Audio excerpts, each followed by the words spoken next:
ओम नमः शिवाय। शिव महापुराण उमा संहिता अध्याय 10 गतिभोग वर्णन। सनत कुमार बोलिया, जूठा शास्त्र में प्रवृत्त थयेल पुरुष जिह्वा नामना नरक में पड़े छे। वળી જીહવા સમાન અડધા કોશ સુધી ફેલાયેલા હળ વડે પીડિત થાય છે। જે ક્રૂર પુરુષ પોતાના માતા પિતા તથા ગુરુને લલકારે છે તેનું મુખ કીડાયુક્ત વિષ્ઠાથી ભરવામાં આવે છે। જે શિવના મંદિરને, બાગને, કૂવાને, વાવને, સરોવર તથા જ્યાં મનુષ્યો રમણ કરે છે એવા બ્રાહ્મણના સ્થાનને ભાંગે છે। કામાત થઈને ઉગતર્ન, અભંગ્ય, સ્નાન, પાન, જળ, ભોજન, ક્રીડા, મૈથુન તથા ધૂતને કરે છે તેઓને અનેક પ્રકારના ઘોર કોલામાં નાખી દુઃખી કરવામાં આવે છે તથા તે પ્રલયકાળ પર્યંત નરકાગ્નિમાં પડે છે। બીજાની સ્ત્રી સાથે સંભોગ કરવાવાળા પુરુષને તે જ પ્રકારના તાડન કરવામાં આવે છે। અત્યંત ગરમાગરમ સ્ત્રીની મૂર્તિની સાથે તેને આલિંગન આપવાનું કહેવામાં આવે છે। આ રીતે મહાત્માઓની નિંદાને સાંભળનાર પાપીઓના કાનોમાં લોખંડ તથા તાંબાની સળીઓ તેમજ ખીલાઓ ભરવામાં આવે છે। જે લોભી ચંચળ નેત્ર વડે બીજાની સ્ત્રીને જુએ છે, આગ સમાન લાલ સોયા વડે ગરમ રાખ વગેરેથી તેના નેત્ર ભરવામાં આવે છે।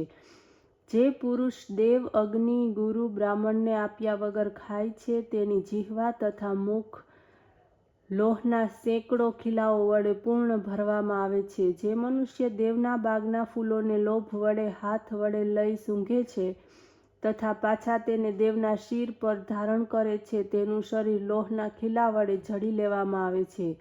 તેની નાસિકા રાખ વગેરેથી અત્યંત ભરી દેવામાં આવે છે। જે મનુષ્ય મહાત્મા, ધર્માત્મા, ઉપદેશક તથા દેવ, અગ્નિ, ગુરુ તથા ભક્તની નિંદા કરે છે તેના હૃદય, કંઠ, જીભમાં, દાંતોની સંધિમાં, તાલુમાં, ચોકઠા, નાસિકામાં, મસ્તક તથા સઘળા અગ્નિની સધીમાં અગ્નિ સમાન લાલ તપાવેલ 3 શિખાવાળા લોહના ખીલા મુદગરો વડે ઠોકવામાં આવે છે। ત્યાર પછી તપેલી રાખોડી વડે સર્વ અંગમાં લેપ કરવામાં આવે છે। પરધન હરતા તેમજ બ્રાહ્મણને પગથી સ્પર્શ કરનારો પુરુષ સર્વ પ્રકારના નરકોમાં જાય છે।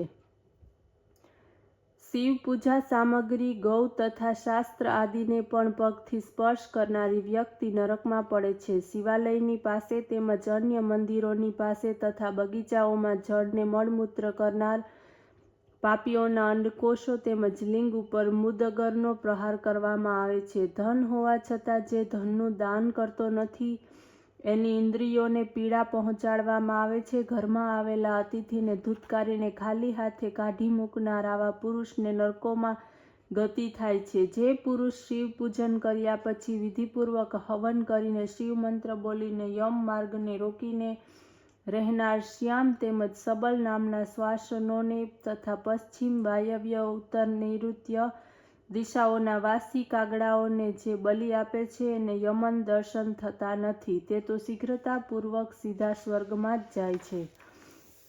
એથી જ હંમેશા 4 હાથનો મંડપ બનાવો। એના ઈશાનમાં ધન્વંતરી, પૂર્વમાં ઇન્દ્ર, પશ્ચિમમાં સુદક્ષોમ, દક્ષિણમાં હય તથા પિતૃ, પૂર્વમાં સૂર્ય, દ્વાર પર ધાતા વિધાતા આ સર્વને બલિ આપવો આવશ્યક છે। સૂત્રા, ચાંડાલ, કાગડાને માટે તો પૃથ્વી ઉપર જ બલિ મૂકવો।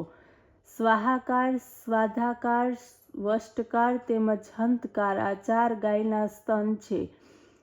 તેથી જ ગૌસેવા પરમ આવશ્યક છે। સર્વને માટે સુખદાયક ગાયની સર્વ પૂજા કરે। એની પૂજા ન કરનારી વ્યક્તિ નરકમાં દુર્ગતિને પ્રાપ્ત કરનાર થાય છે। વિશેષ પાપ કર્મોના કારણે નરક ભોગવ્યા પછી એને સુખ મળતું નથી। આવા પાપી જન્મ મેળવીને પણ દુઃખથી વ્યાકુળ, ભોજનને માટે તલસતો, બીજાનું સુખ જોઈને વ્યાકુળ રહે છે। પુણ્યવાન પુરુષ તો શ્રેષ્ઠ ગૃહસ્થને ત્યાં જ જન્મ પ્રાપ્ત કરીને ધનવાન થઈને દુઃખનો અનુભવ પણ કરતો નથી। અધ્યાય 11 અન્નદાન મહિમા। પરમ દયાળુ શુભ ધર્મકર્મા પુરુષને ભયાનક રસ્તેથી વિના રોકટોક યમપુરીમાં પહોંચી જાય છે। જે બ્રાહ્મણને જોડા, લાકડી તથા પાવડીનું દાન કરે છે, જે મનુષ્ય શ્રેષ્ઠ ઘોડા ઉપર ચડી સુખ વડે યમલોકમાં જાય છે। છત્રનું દાન કરવાથી મનુષ્ય છત્રી સાથે યમ માર્ગમાં જાય છે. પાલખીનું દાન કરવાથી રથ વડે તે સુખપૂર્વક જાય છે.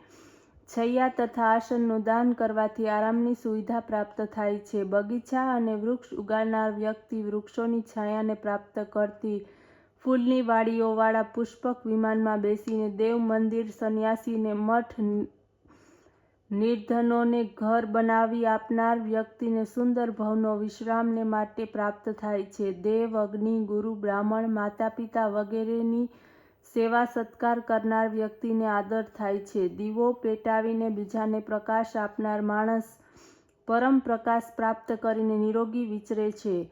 ગુરુની સેવા કરનાર વ્યક્તિ વિશ્રામ કરતી જાય છે. દુઃખિત અનાથ બ્રાહ્મણને ધરતીનું દાન આપનાર સુખ વડે ધરતી સમાન યમલોક પ્રત્યે જાય છે.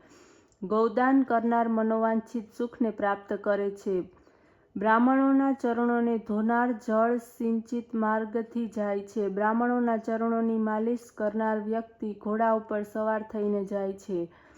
એના પુરુષોને યમરાજ ફટકારી શકતા નથી. સુવર્ણ, રત્ન વગેરેના દાનથી પુરુષ મોટા મોટા કિલ્લા પાર કરી જાય છે. ચાંદી વગેરેના દાનથી તે સુખપૂર્વક ગમન કરે છે. સુવર્ણ તથા ચાંદી બંને સ્વર્ગનું સુખ આપનાર છે. અન્ન તો સર્વ દાનોમાં ઉત્તમ દાન છે. આ જ દાન પ્રાણીઓને ઉત્પન્ન કરનાર, પ્રાણીઓમાં ઉત્સાહ, પ્રસન્નતા, બળ, બુદ્ધિ, રુધિર, માંસ, ચરબી, વીર્ય વગેરેની વૃદ્ધિ કરે છે. અન્ન ન મળતા અનેક પ્રકારના સુખ, ચેન, વૈભવ, વિલાસ વગેરે મનુષ્યોને જીવિત રાખી શકતા નથી.